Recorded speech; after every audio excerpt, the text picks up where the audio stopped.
پاک پڑھ لیں اللہم صلی علی سیدنا جد الحسن والحسین والا لے سیدنا جد الحسن والحسین صلاۃ و سلام علیک یا رسول اللہ.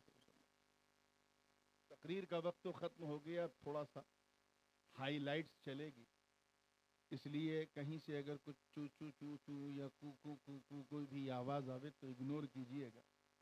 And without any further delay because we already got delayed from our schedule time.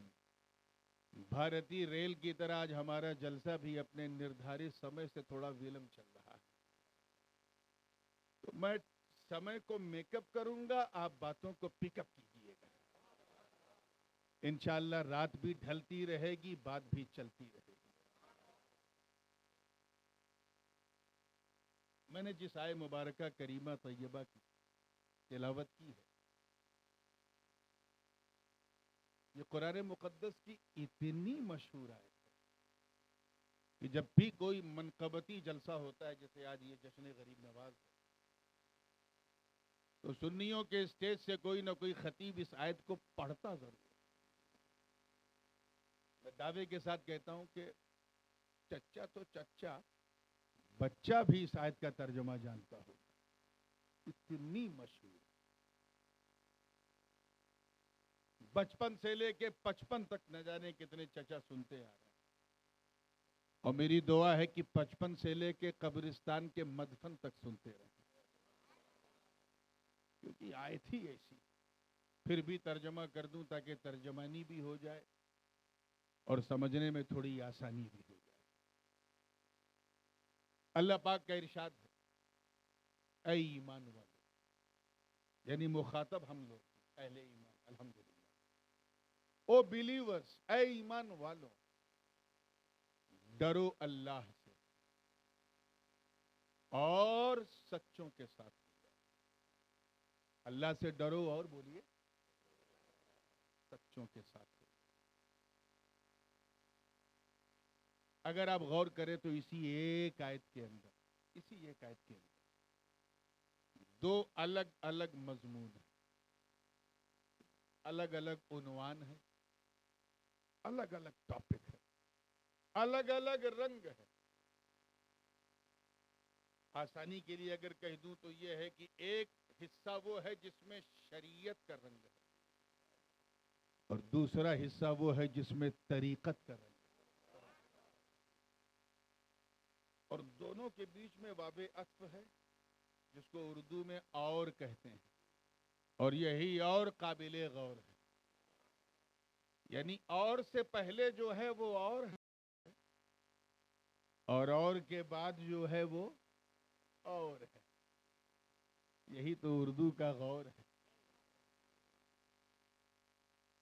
پہلا حصہ connected to the Sharia, to the law of Islam, that you have a fear of Allah all the time. اللہ سے ڈرنا. اللہ سے ڈرنے کا مطلب نماز پڑھو، روزہ رکھو، حج کرو، زکوٰۃ دو، نیکیاں کرو، خیرات کرو. اب میں شارٹ کٹ میں جا رہا ہوں بالکل 2020 والی سے، ورنہ یہ مضمون ایسا ہے کہ کم سے کم 4-5 گھنٹہ بیان کیا جائے. بالکل شارٹیسٹ وے پاسبل سے گزروں گا. یعنی اچھے مسلمان، اچھے انسان بنو، حقوق اللہ کو بجا لاؤ، حقوق العباد کو بجا لاؤ، اپنی رسپانسبلٹی کو سمجھو. ایک شوہر کی حیثیت سے کیا رسپانسبلٹی ہے، بیٹے کی حیثیت سے کیا ذمہ داری ہے، باپ کی حیثیت سے. یہ انڈر دا امبریلا آف اسلام، اسلام کی چھتری کے نیچے بیٹھ کے کرو، یعنی اللہ سے ڈرو. اور جو دوسرا حصہ اور کے بعد اور سچوں کے ساتھ ہو جاؤ، یعنی جب اس قابل ہو جاؤ کہ اپنے آپ کو ایک اچھا مسلمان کہہ سکو تو اسے کافی نہ سمجھو، بلکہ کسی سچے کا دامن تھامو. پہلے حصے میں شریعت کا رنگ ہے، دوسرے میں طریقت کا رنگ ہے. علماء بیٹھے اس لیے میرا جی چاہ رہا ہے، ورنہ آپ کے لیے تو شاید یہ گرا قدر ہو، اور بلکہ گرا ہو گئے. شریعت اور طریقت میں اگر منطقی مصطلحات اور منطقی نقطہ نظر سے دیکھیں، عام خاص مطلق کی نسبت، یعنی ہر طریقت والا شریعت والا ہے، ہر طریقت والا، لیکن ہر شریعت والا طریقت والا ہو یہ ضروری نہیں. اس کو یوں سمجھیں بالکل آسانی کے طور پہ. ایک ہے اللہ کو جاننا اور ایک ہے اللہ کو پہچاننا. یہ تو ہو سکتا ہے کہ بندہ اللہ کو جانتا ہے پہچانتا نہیں، لیکن یہ امپاسبل ہے کہ کوئی اللہ کو پہچانتا ہو اور جانتا نہ ہو. بات سمجھ میں آ رہی ہے کہ نہیں؟ یہ تو ممکن ہے کہ مدرسے سے پڑھ کے آئے ہیں، مولوی صاحب ہیں، انہوں نے چلہ کشی نہیں کیا ہے، تزکیہ نفس نہیں کیا ہے، تطہیر قلب نہیں کیا ہے، تصفیہ باطن نہیں کیا ہے، کسی اللہ والے کی نظر کا تیر جو ہے وہ نہیں سہا. عالم ہے، عارف نہیں. لیکن یہ ناممکن ہے کہ کوئی عارف ہو اور عالم نہ ہو. میں یہی سمجھانا چاہتا ہوں. تو یہ تو ہو سکتا ہے کہ بندہ شریعت والا ہے، طریقت والا نہیں، لیکن یہ امپاسبل ہے کہ کوئی طریقت والا ہو اور شریعت والا نہ ہو. آج کل ایسے کچھ ڈھونگی بابا لوگ بہت زیادہ، اور میں سمجھتا ہوں کہ رانی پائیں تو بڑے کامیاب ہوں گے. آج جو میں نے ماحول دیکھا ڈھونگی ٹائپ کی 10 انگوٹھی پہن لی ہے، لمبے لمبے بال، 15-20 تسبیح گلے میں لٹکا لی ہے. نہ فجر، نہ ظہر، نہ عصر، نہ مغرب، نہ عشاء، نہ تلاوت، نہ زیارت، کچھ نہیں. اور جب کسی نے کہا بابا نماز، تو وہ تو میں مکے میں پڑھ کے آیا، مدینے میں پڑھ کے آیا. کیوں کہ ہم طریقت والے ہیں. یہ طریقت کی نماز. اب جاہل تو کس نماز کی بات کر رہا ہے جس کا دعویٰ غوث اعظم نے بھی نہیں کیا، غریب نواز نے نہیں کیا، داتا لاہوری مخدوم سمنانی نے نہیں کیا. میں ڈھونگیوں کی بات کر رہا ہوں، پاکھنڈیوں کی. میں ان کی بات نہیں کر رہا ہوں، ان باباؤں کی، ان مجذوبوں کی جو زمین پر رہ کر آسمان پہ نظر رکھتے ہیں. میں اس منصور کی بات نہیں کر رہا ہوں جو سولی پہ کھڑے ہو کے بھی انا الحق کی صدا دے. میں اس سرمت کی بات نہیں کر رہا ہوں جو گردن کٹا دے مگر پردہ ہٹا دے.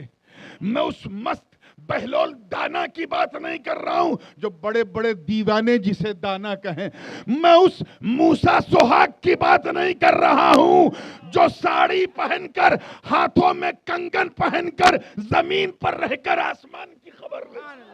نعرہ تکبیر، نعرہ رسالت، حضور تاج العلماء.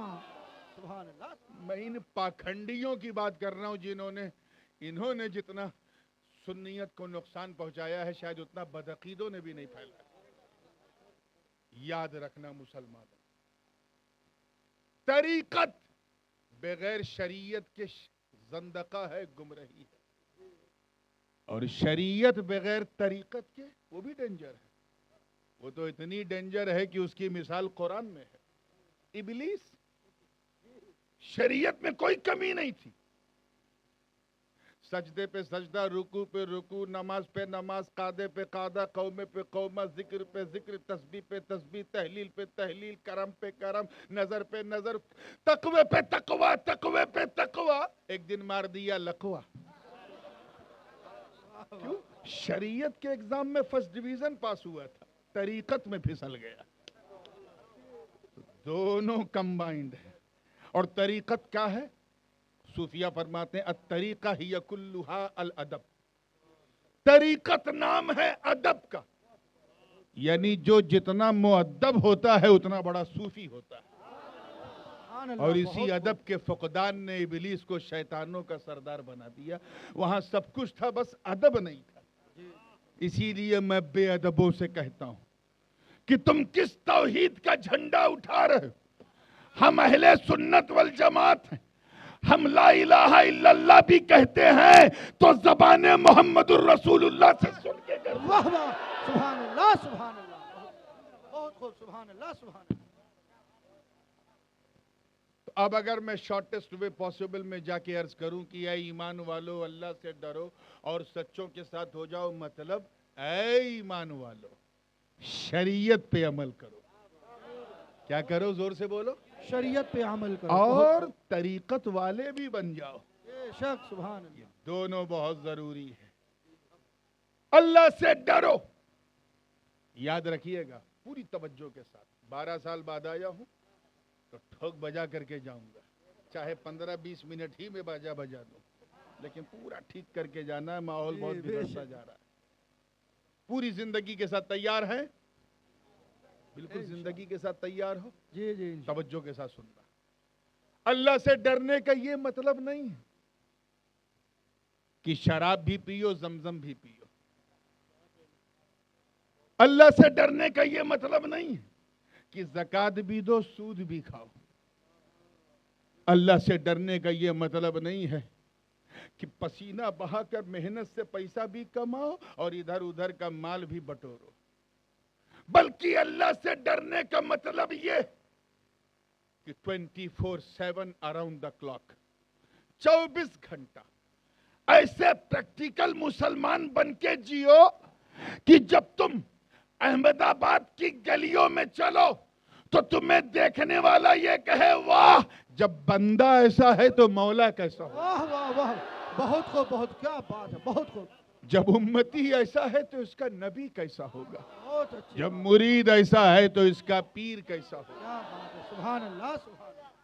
یہ ڈر بھی بڑی عجیب چیز ہے. میں بالکل ہائی لائٹس دیتا جا رہا ہوں. یہ ڈر بھی بڑی عجیب, نفسیاتی طور پہ, سائیکلوجیکلی انسان جس سے جتنا ڈرتا ہے اس سے اتنا دور بھاگتا ہے. یہ جو بھے ہے نا, ڈر, اس کا ایشو ہی یہ ہے کہ جس سے خطرہ محسوس ہوا ڈر, اس سے آدمی ہو جاتا ہے مفر, بھاگ لیتا ہے.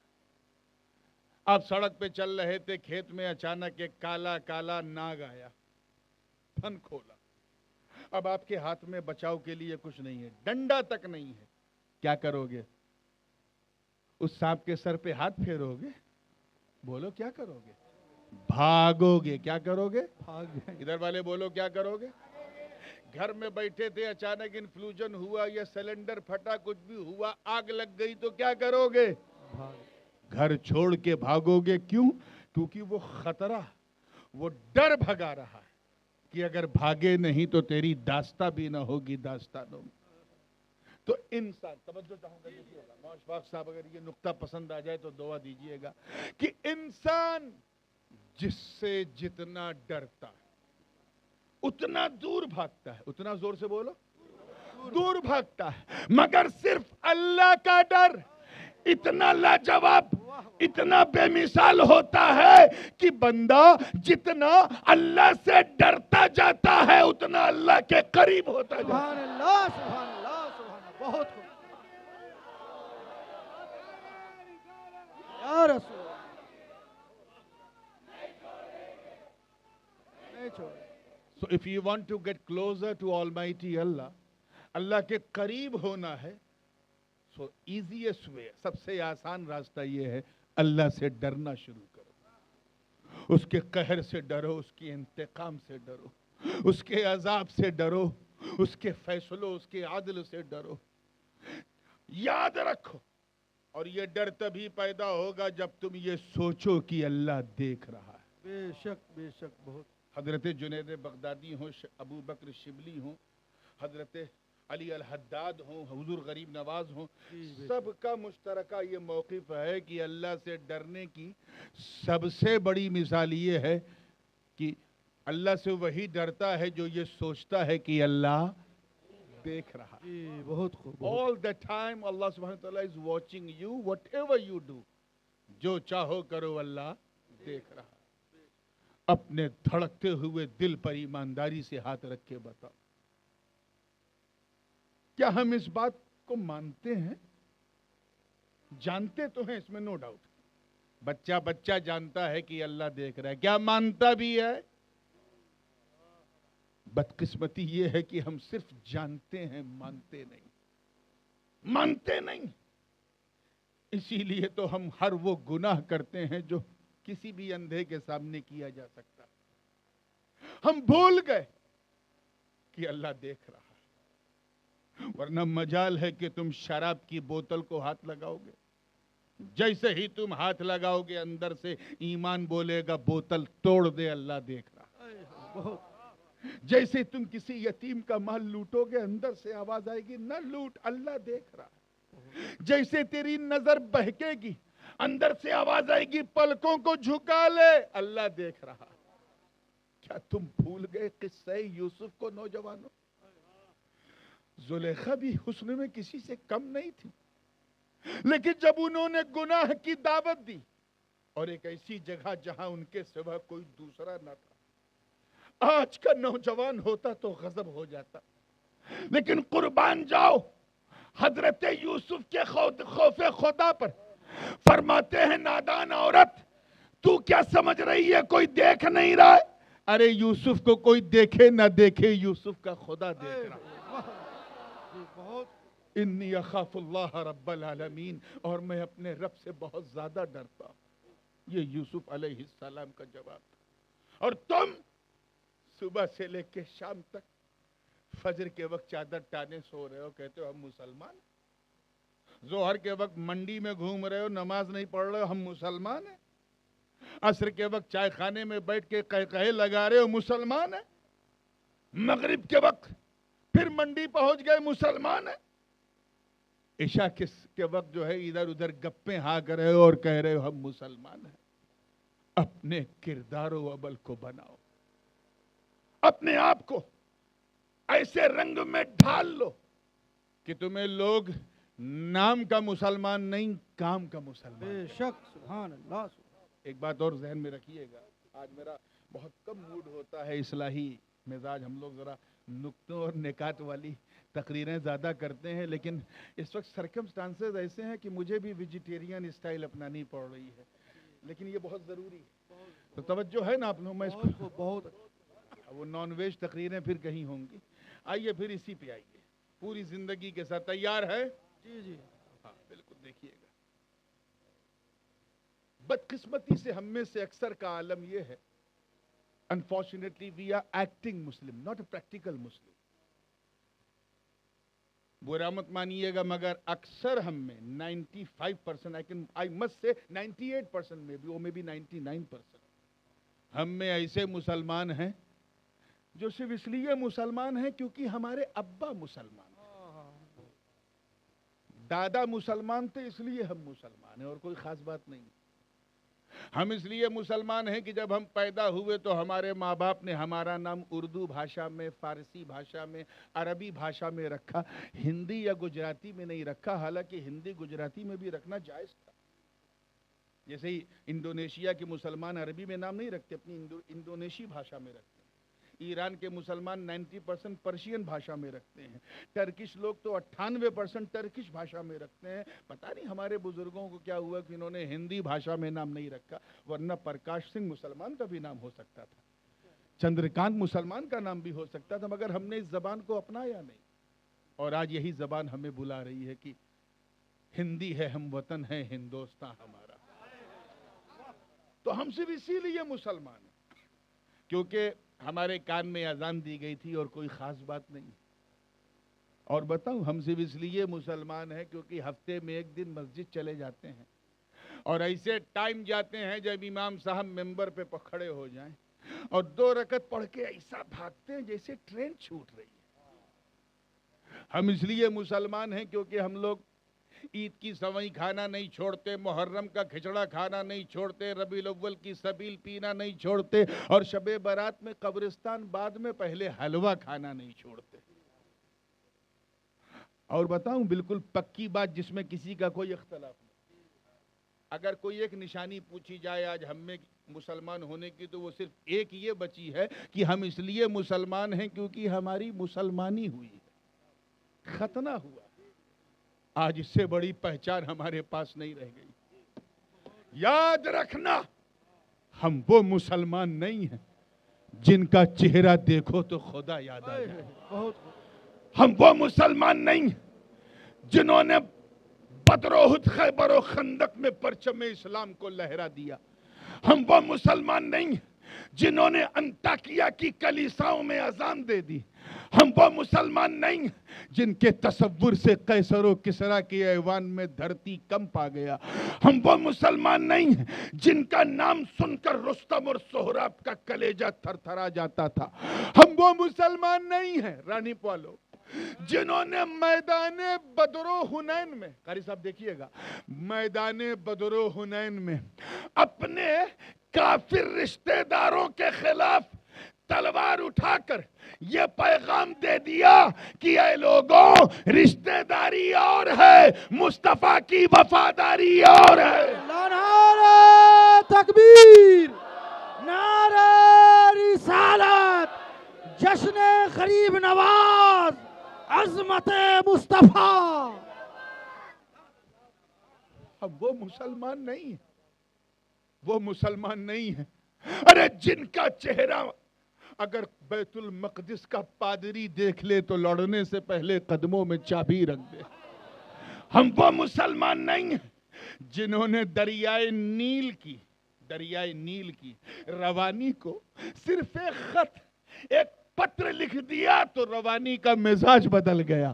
ہم وہ مسلمان نہیں ہیں جنہوں نے اپنے نبی سے الرحیل کی صدا سنی کہ گھر سے نکلو تو اپنی نئی نویلی دلہن کو بستر عروس پر چھوڑ کر، سہاگ کی رات چھوڑ کر، گھوڑے کی ننگی پیٹھ پر بیٹھ کر میدان کارزار میں کود کے اپنے پرانوں کی آہوتی دے دی. ہم وہ مسلمان نہیں ہیں ارے جن کے تصور سے ایمان چمک جائے. ہم وہ مسلمان نہیں ہیں جو نبی کے وضو کے قطروں کو بھی زمین پہ گرنے نہیں دیتے تھے. ہم وہ مسلمان نہیں ہیں جو نبی کا ایک اشارہ پا کر مکے سے مدینہ رات ہی رات ہجرت کر لے. ہم وہ مسلمان نہیں ہیں جنہوں نے فتح قادسیہ کے وقت سعد بن ابی وقاص کی کمان میں شامل ہو کر جب عراق کا رخ کیا اور سامنے دریائے دجلہ کی اوفان مارتی لہروں سے سامنا ہوا تو نہ آؤ دیکھا نہ تاؤ، اسی رو میں اپنے گھوڑوں کو دریا میں اتار دیا. اور یہ منظر دیکھ کر شاعر مشرق کو بھی کہنا پڑا کہ دشت تو دشت ہے، دریا بھی نہ چھوڑے ہم نے، بحر ظلمات میں دوڑا دیے گھوڑے ہم نے. واہ واہ، بہت سبحان اللہ، سبحان اللہ.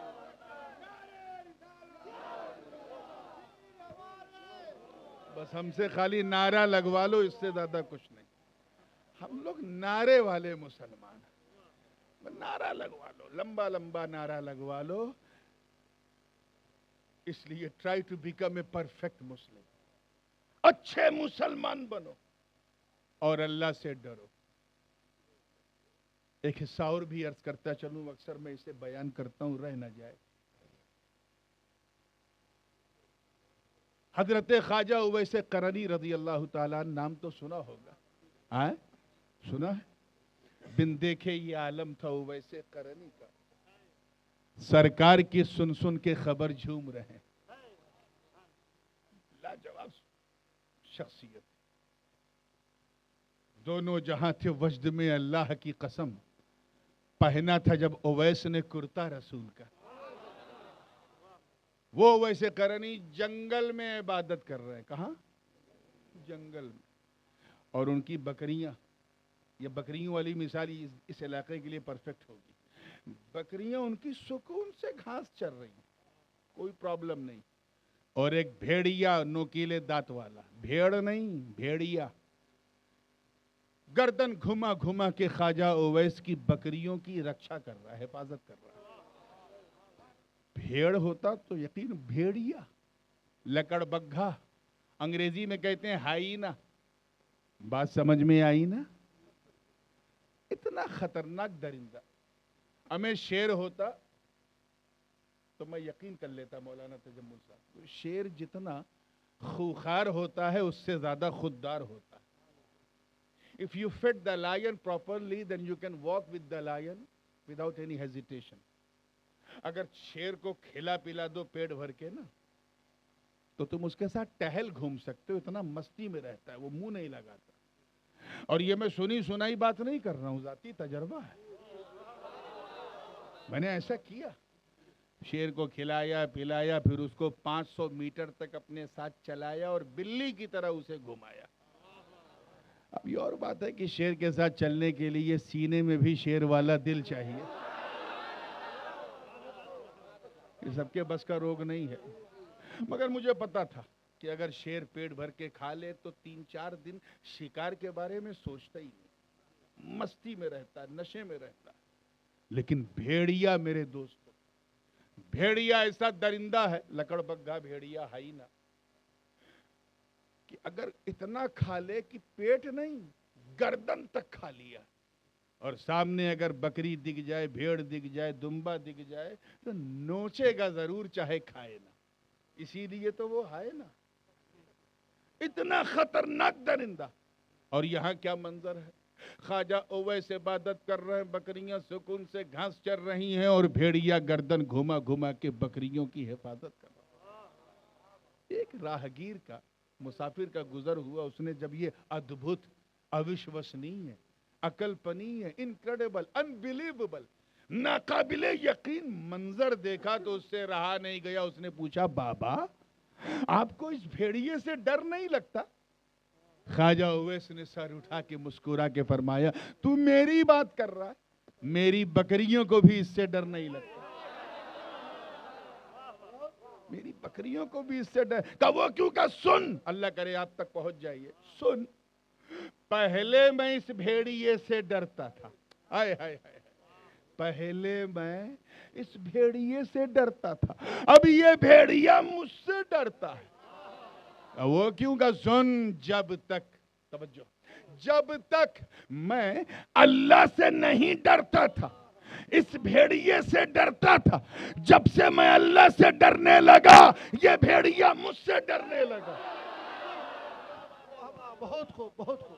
اس لیے میرے دوستوں, اگر تم چاہتے ہو کہ ہمارے سماج میں, ہمارے معاشرے میں جو چھپے ہوئے بھیڑیے ہیں وہ ہم سے ڈریں, اگر تم چاہتے ہو کہ بھارت کی ایکتا اور اکھنڈتا کو کھنڈت کرنے والے ایسے اسماجک تتو ہم سے ڈریں, اگر تم چاہتے ہو کہ بھارت کی گنگا جمنی سبھیتا کو مٹانے والے ہم سے ڈریں, تو پھر تمہیں کوئی غیر قانونی کام نہیں کرنا ہے, کوئی انیتک کاریہ نہیں کرنا ہے, قانون کو اپنے ہاتھ میں نہیں لینا ہے.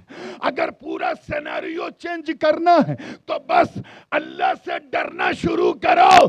تم اللہ سے ڈرو گے, اللہ کے دشمن تم سے ڈریں گے. بہت خوب, سبحان اللہ سبحان اللہ, بہت خوب, بہت اچھی بات. اور جب وہ تم سے ڈریں گے تو جب بکری اللہ والوں کے ساتھ رہ کے بے خوف ہو جاتی ہے,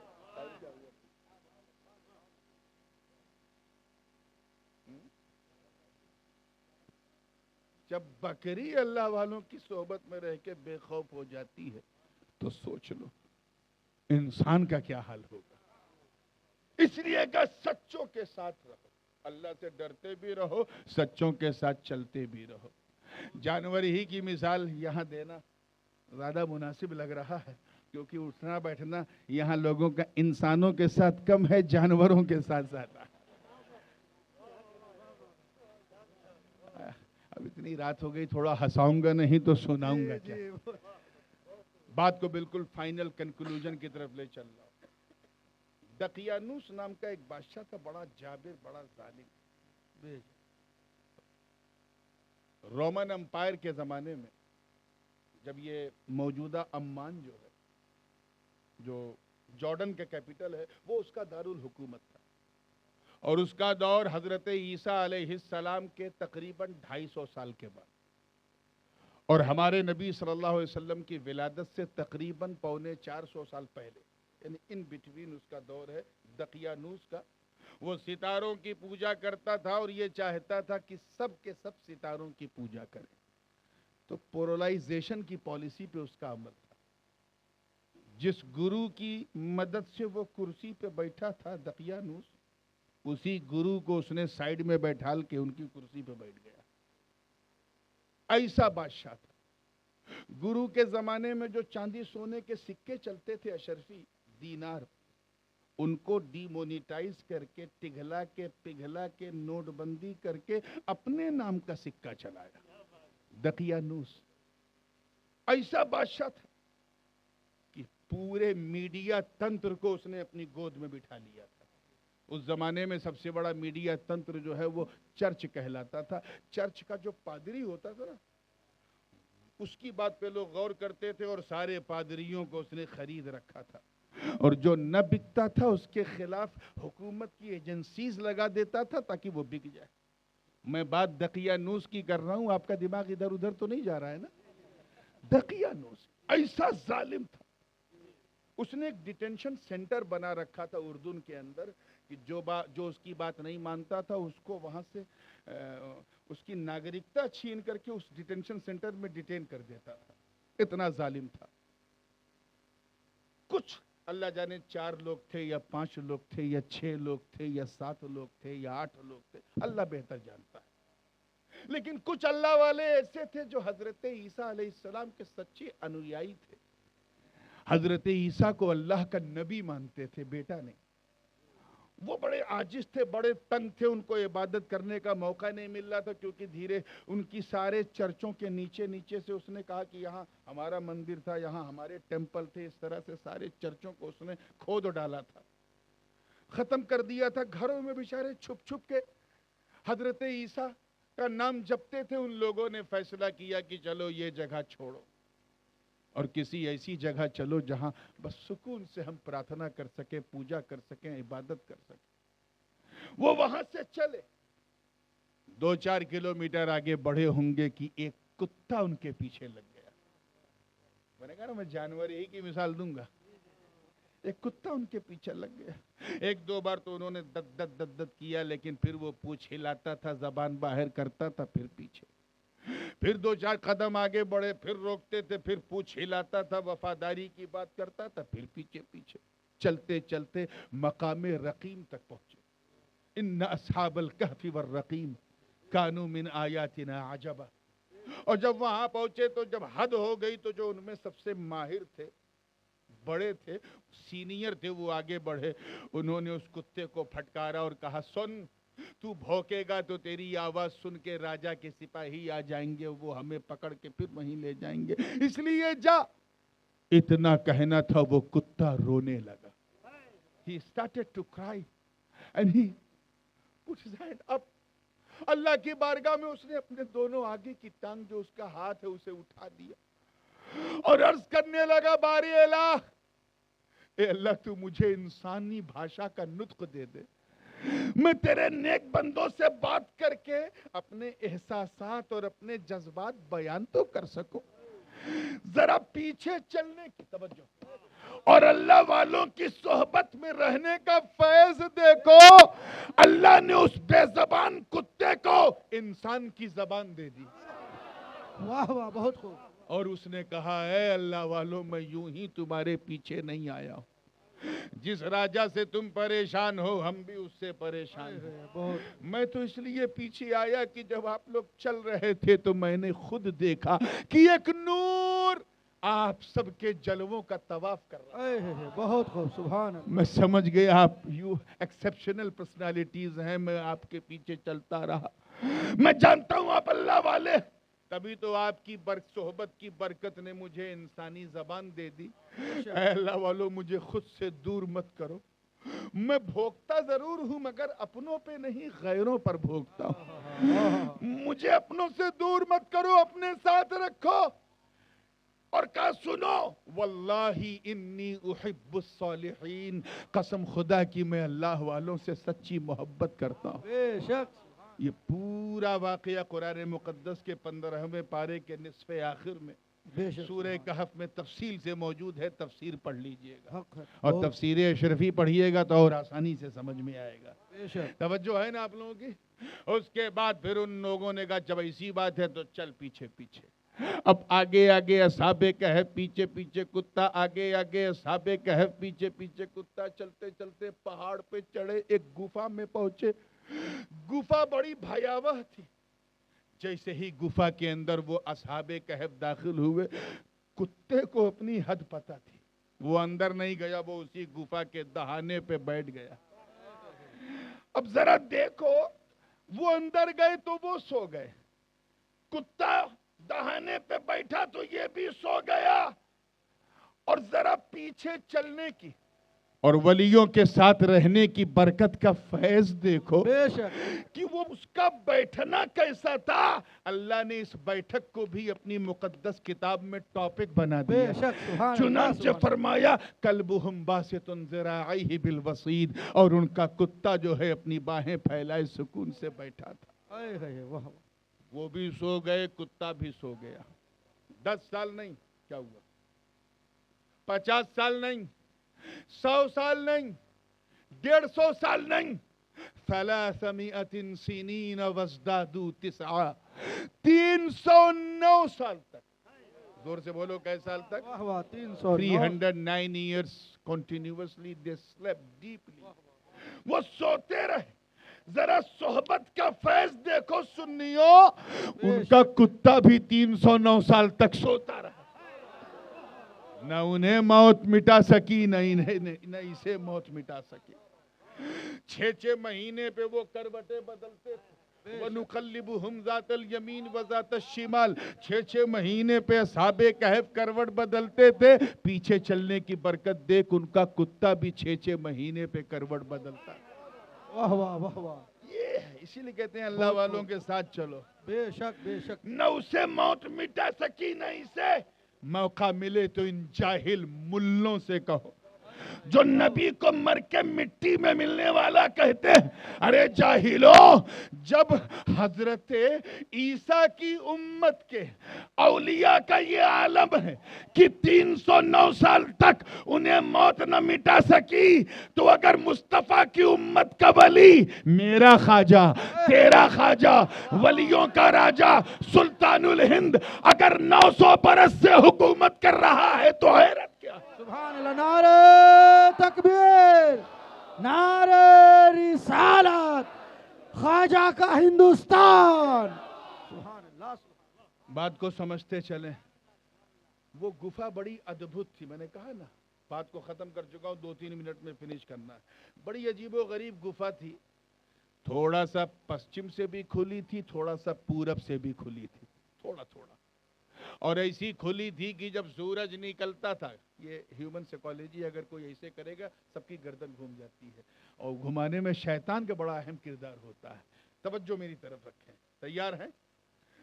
جب سورج پورب سے نکلتا تھا تو کرنیں پورب والے خانے سے گفا کے اندر آتی تھی، اور جب پشچم میں ڈوبتا تھا تو پشچم والے حصے سے گفا کے اندر آتی تھی. نتیجہ یہ ہوتا تھا کہ دن میں 2 بار اس گفا میں اجالا ہوتا تھا. کہیں ایسا نہ ہو کہ اجالا اتنا ہو، کیچ کیجئے گا، اجالا اتنا نہ ہو جائے کہ کہیں یہ اللہ والوں کی نیند نہ کھل جائے، روشنی سے کہیں چکا چوند آنکھ کھل نہ جائے. اللہ نے اپنے نیک بندوں کے لیے نظام فلکی کو بدل دیا.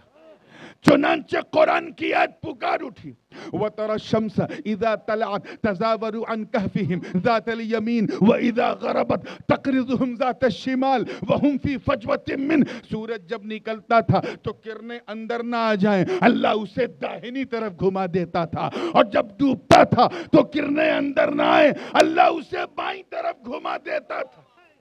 واہ واہ واہ. رانب والو، موقع ملے تو ان سعودی چلوں اور ان سعودی چندوں پہ پلنے والی اس قوم کو سمجھانا کہ جب حضرت عیسیٰ نبی کی امت کے اولیاء کی یہ شان کہ نیند نہ کھل جائے، اللہ سورج دائیں بائیں کر دیتا ہے، تو اگر اپنے نبی کے، اپنے محبوب کے، علی کے لیے مقام صحبہ میں ڈوبا سورج پلٹا دے تو حیرت کیا؟ واہ واہ واہ واہ. سبحان اللہ سبحان اللہ سبحان اللہ. یا رسول اللہ. پلٹا دے تو حیرت کیا؟ بہت خوب. سبحان. پوری زندگی کے ساتھ. اچھا ایک چیز اور اس میں دیکھیے گا، لاسٹ فائنل ٹچ ہے، بالکل ٹائم ختم ہو گیا. اگر 4 آدمی کو آپ دعوت دیں کھانے کی، اور اس میں ایک صاحب ایسے ہوں جو کتا لے کے چلتے ہوں، بغیر کتے کے وہ کہیں جاتے ہی نہیں. یہ ایک لعنت آئی ہے ویسٹرن کلچر سے، ہمارے بھارت میں بھی گھس گئی ہے. بہت سے لوگ ایلیٹ فیملیز کو میں نے دیکھا ہے، کسی بھی دھرم یا سمپردائے کے ہوں، کتا پالا ہوئے، کتے کو کتے کی جگہ رکھو نا. ٹھیک ہے بیڈ پہ. ایک مرتبہ قاری صاحب میں جا رہا تھا کینیڈا غالباً, تو ہاں کینیڈا, ہاں لنڈن جا رہا تھا. بزنس کلاس کی سیٹ ایک کمپلیٹلی کتے کے لیے ایک میڈم نے جو ہے آکوپائیڈ کر رکھی تھی. اتنا پیار. انگلینڈ میں ایک بڑھیا, اس کی کوئی اولاد نہیں تھی, اس نے اپنی ساری سمپتی جو ہے ول میں اپنے کتے کے نام لکھ دی. یہ پاگل پن ہے یار. اللہ نے اس پاگل پن سے ہمارے بھارت ورش کو بچائے رکھا ہے اور انشاءاللہ بچا رہے گا. یہ گورے عجیب قوم ہے, پوری زندگی مسکرا کے فریش ہوئے ہیں تو ذہن کو وہیں لائیے, توجہ ہے نا یار. کتے کو کوئی نوٹس میں نہیں, ہاں پیار کرتے ہیں بھائی, گھر کا کتا ہے پالا ہوا ہے تو پیار تو ہوگا, لیکن نوٹس میں کوئی نہیں لاتا. 4 آدمی تھے, 4 کو دعوت دیا, اس میں جو چوتھے تھے کتے والے, ان سے پوچھا آپ کتنے لوگ ہیں, تو اس نے کہا ہم 4 ہیں, 5واں ہمارا کتا. اب اگر وہ کہہ دیں 5واں ہمارا کتا ہے تو ایمانداری سے بتانا جو غیرت مند ہوسٹ ہوگا اسے برداشت کرے گا؟ وہ کہے گئے بھیا پلیز آپ اپنے کتے کو اپنے ساتھ لے جا سکتے ہیں, یہ 3 ہی کافی. کیوں؟ کیونکہ کتے کو کوئی نوٹس میں نہیں لیتا, یہ نوٹسیبل نہیں, اس کو کوئی خاطر میں نہیں لیتا.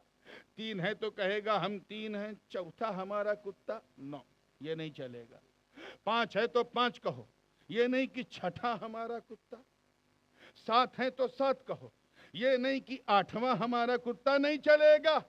مگر پیچھے چلنے کی برکت کا فیض دے کہ اگر اللہ والوں کی صحبت میں کوئی بے زبان کتا رہے تو صحبت کا فیض اس کتے کو کہاں پہنچا دیتا ہے کہ اللہ تعالیٰ جب اصحاب کہف کا ذکر کرتا ہے تو اس کتے کو بھی نوٹس میں لیتا ہے. چنانچہ فرمایا سیقولون ثلاثۃ رابعہم کلبہم ویقولون خمسۃ سادسہم کلبہم رجما بالغیب ویقولون سبعۃ وثامنہم کلبہم. ان قریب لوگ کہیں گے 3, چوتھا ان کا کتا, کچھ کہیں گے 5, چھٹا ان کا کتا, کچھ کہیں گے 7, 8واں ان کا کتا. یا اللہ پوچھا جا رہا ہے اصحاب کہف کتنے ہیں, اور تو کہہ رہا 3, چوتھا ان کا کتا, 5, چھٹا ان کا کتا, 7, 8واں. یہ کتے کو کیوں؟ تو کہ یہی تو صحبت کا راز ہے. میرے نیک بندے جہاں ہوتے ہیں ان کے غلام بھی وہاں ہوتے ہیں. نعرہ تکبیر, نعرہ رسالت, شہزادہ حضور غازی ملت, عظمت اولیاء, مقام اولیاء, زندہ ہمیں باد. تو جب بنی اسرائیل کے اولیاء کی یہ شان, واہ واہ, یہ ذرا رومال دیجیے گا, بنی اسرائیل کے اولیاء کی جب یہ شان ہے کہ اگر کوئی بے زبان کتا ان کی صحبت میں بیٹھ جائے تو پیچھے چلتے چلتے جنت تک پہنچ جائے. ہمیں جب بنی اسرائیل کا یہ عالم ہے تو میرے نبی کی امت کے اولیاء غریب نواز, ارے جن کی غلامی کا پٹا ہر چشتی اپنے گلے میں لٹکاتا ہے, اگر وہ جنت تک چلا جائے تو حیرت کیا. سبحان اللہ, سبحان اللہ, سبحان اللہ. نعرہ تکبیر, نعرہ رسالت, سبحان اللہ. اسی لیے پہلے اچھے مسلمان بنو, پھر سچے مسلمان بنو. بہت اچھا کہنے کو بہت کچھ تھی, میں شارٹسٹ وے پاسبل سے گزر کے میں نے اس کے کچھ مکھ انش آپ کے حوالے دے دیے. اچھے مسلمان بنو گے تو جانتے ہو کیا فائدہ ہوگا؟ اچھے انسان بنو گے, بے شک, اور جب اچھے انسان بنو گے تو اچھے بھارت کے ناگرک بنو گے, اور جب اچھے بھارت کے ناگرک بنو گے نا تو کوئی دیش ہمیں آنکھ بھی نہیں دکھا پائے گا, جی جی, پڑوسی تو بالکل نہیں, دور کا بھی نہیں دکھا پائے گا. اسی لیے ایک ذمہ دار ناگرک کی طرح اپنے دیش کے کلیان میں نرمان کرو, اور ساتھ ہی ساتھ اپنی آتم شدھی بھی کرو, اپنی آتما کا شدھی کرن کرو, من کو پوتر کرو, اجول کرو, اور ایسے بندے بن کے جیو کہ لوگ سمجھ جائیں کہ 100 سال پہلے سنتے تھے کہ مسلمان جھوٹ نہیں بولتا, آج بھی مسلمان جھوٹ نہیں بولتا. اللہ پاک ہم سب کو سچا, پکا, سنی, صحیح العقیدہ مسلمان بنائے رکھے. وآخر دعوانا ان الحمدللہ رب العالمین. السلام علیکم.